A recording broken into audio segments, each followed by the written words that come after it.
தெரியும், மற்றவங்க எல்லாம் பேசணுங்கிறதுக்காக விட்டு வச்சுட்டு போறேன். ஒரே ஒரு வாத்தியார் புரட்சி தலைவர் எம்ஜிஆர் தான். எனக்கு என்ன மகிழ்ச்சினா, வேற யாரும் அந்த பாபாஜியார் கேரக்டர் நடிக்காம எங்க வீட்டு பிள்ளை 1001 காலத்தில் நடிக்கிறது. உண்மையே சொல்றேங்க, ஏதோ கார்த்திகேயன் கேட்டு நாங்கள் கிட்ட போனா போதும் 1001 அப்படிங்கிற டைட்டிலுக்கு வேற யாராச்சும் நடந்திருந்தாங்க குப்பு குப்பு குப்புன்னு தெரிஞ்சிருக்கு. நம்மளால போறது சரிப்பா, நம்ம கார்த்தி தான்ப்பா 1001 நடிச்சுட்டு போட்டுப்பா அப்படின்னு விட்டு பரவாயில்ல, நிறைய இடத்துல பாஸ் ஆயிட்டீங்க. ஆமா, ஒரு லவ் சீன் டைலாக் சொன்னா தெரியுமா? இது நல்ல சீனு. 1001ல புரட்சி தலைவர் இருந்தாரு, புரட்சி தலைவர் ஜெயலலிதா அவர்கள் பக்கத்து உட்கார்ந்துருப்பாங்க. 2 பேருக்கு ஒருத்தர் மேல ஒருத்தர் பிரிவு இருக்கும்.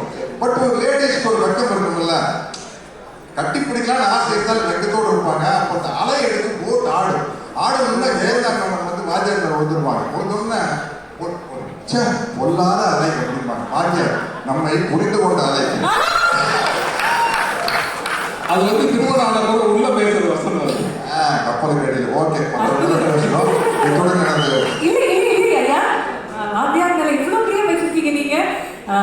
இங்க ஒரு சில கேள்விகள் அளவு கேட்கணும். வாங்க வாங்க கண்டு வாங்க.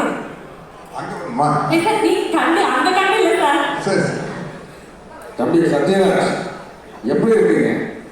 அண்ணா நல்லா இருக்கண்ணா, ரொம்ப நல்லா இருக்குண்ணா. உங்க ரசிகர்கள் நல்லா தானே இருப்பாங்க. ரொம்ப மகிழ்ச்சி. இந்த படத்துல தம்பி கார்த்தி என்ன மாதிரியே நடிச்சிருக்காரு. அதை பத்தி நீங்க தான் சொல்லணும். ஏன்னா நீங்க தான் என்னோட ரத்தத்தின் ரத்தம். சொல்லுங்க அண்ணா. கார்த்தி வந்து முதல் படத்திலேயே பல அவார்டு வாங்கிட்டாரு, பருத்தி வீரன் அப்படின்னு. தொடர்ந்து அண்ணா வாத்தியார் அண்ணா தொடர்ந்து 5 படம் கண்டினியூஸா ஹிட் கொடுத்த முதல் ஹீரோ கார்த்தி தானே. அந்த சந்தோஷப்படுங்க. இல்லாட்டின்னா உங்க கேரக்டர் எடுத்து நடிச்சு பண்றதுக்கு வந்து ஒரு பெரிய தைரியமான எங்களை மாதிரி உங்களுடைய வெறித்தனமான ரசிகர்கள்லாம் கோச்சு விட்டுரும் இல்லையா. பட் கார்த்தி வந்து ரொம்ப ஹோம்ஒர்க் பண்ணி எங்கிட்ட நிறைய டவுட் கேட்டிருக்காரு. பஞ்சு டைலாக் எல்லாம் சொல்லி கொடுத்துருக்காருங்க. கண்டிப்பா உங்க பேரை தம்பி கார்த்தி அருமையா காப்பாற்றுவார். அதனாலதான் அவர் 1001. அந்த வாழ்க்கைக்கு ஒரே ஒரு தத்துவம், நீங்க சொன்ன டைலாக் போடுங்க. நான் என் பிறந்தேன் மேஜர் சுந்தரராஜ் உங்களை பார்த்து கேட்பாரு, உங்க கொள்கை தான் என்ன அப்படின்னு. அழகான சிரிக்க வைக்கணும், சிரிக்கிறவன சிந்திக்க வைக்கணும். இதுக்கு மேல என்ன டைலாக் வேணும்? ரொம்ப மகிழ்ச்சி. அதாவது நீங்க மிகப்பெரிய ரசிகர்கள் எல்லாருக்கும் தெரியும், மக்களுக்கும் தெரியும். ஆனா எந்த திரைப்படத்துல என்ன பார்த்து நீங்க ரசிகரானீங்கன்னு நான் தெரிஞ்சுக்கலாமா?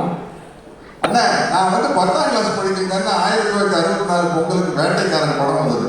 அந்த படம் பார்த்ததுலேருந்து உங்களுடைய தீவிர ரசிகன் ஆகிட்டேன். அந்த படத்துல வர பாடல் வரிகள் ஒன்று போதும் எங்களை எல்லாம் வழி நடத்திருக்கு. இங்க இருக்கிற அத்தனை பேரையும் வழி நடத்திருக்கு. அந்த பாடல் வரிகள் போதுங்க. மாபெரும் சபைகளில் நீ நடந்தால் உனக்கு மாலைகள் விட வேண்டும், ஒரு மாற்று குறையாத மன்னவன் இவன் என்று போற்றி புகழ வேண்டும். அது போதுங்க தம்பி. பாட்டே விட்டு வைக்கலையா நீ? அதுங்க. அப்புறம் நான் கொடுத்த அந்த கடலா கட்டையை இன்னும் பத்திரமா வச்சிருக்கியா? ஆமாண்ணா வச்சிருக்கேண்ணா. ஆனா என்னன்னா நீங்க கொடுத்தப்போ அந்த கரலாக்கட்டை எடுத்து எக்ஸசைஸ் பண்ணிட்டு இருந்தேண்ணா. இப்போ I am 71. அதனால கொஞ்சம் கேர்ஃபுல்லா அதை தூக்கி சுத்தணும்னா சைடு கலந்துருச்சுன்னா வம்பா போயிடும். ஆனந்தராஜன் வெயிட் வைக்கலான்னு கொடுத்தேன்னா தம்பி தப்பிச்சு தரணும்னு நினைக்கிறேன். எடுத்து சுத்தினீங்களா படத்துல? சரி சரி, மிக்க நன்றி. ஓகே. கட்டப்பாவுக்கு கடலா கட்டை சுத்தலாம் ரொம்ப ஈஸி. கட்டப்பாக்கு கடலா கட்டை சுத்ததெல்லாம் ரொம்ப ஈஸி. என்னுடைய மனமார்ந்த வாழ்த்துக்கள் தம்பி. நீங்க மிகப்பெரிய உயரத்துக்கு வந்துகிட்டே இருக்கணும். என்னுடைய மனமார்ந்த அண்ணா. கட்டப்பா படத்துல எனக்கு கேரக்டர் பேர் இருந்தது ஒரு முக்கியமான காரணம் உங்க ரசிகரா இருந்ததுனால தானே. அதனால தானே சின்ன வயசுலயே 2 நேரி சிரம சுத்தி பழகிட்டா, கத்தி சட்டை எல்லாம் பழகிட்டா. அதனால தானே எனக்கு கட்டப்பாவை நடிக்கிறது ரொம்ப ஈஸியா இருந்தது. இந்த நேரத்தில் உங்களுக்கு நான் நன்றி சொல்லியிருக்கேன். கட்டப்பாவோட வாத்தியாரே, தேங்க்யூ வாத்தியாரே.